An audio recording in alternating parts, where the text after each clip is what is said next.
Finally, in this last section, we'll talk about how we as scientists can effectively communicate our science with the public.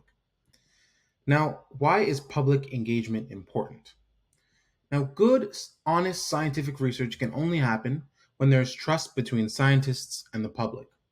And there are several best practices that we as ethical scientists must adhere to when we're communicating with the public. Now, these practices are not only valuable when we're communicating with the public, but are also valuable when communicating with peers, both inside and outside of our technical domain. Now, what are these best practices for communicating science effectively to the public? Number one is minimizing jargon and using accessible language. Number two is avoiding sensationalism. Number three, presenting a balanced point of view in your work.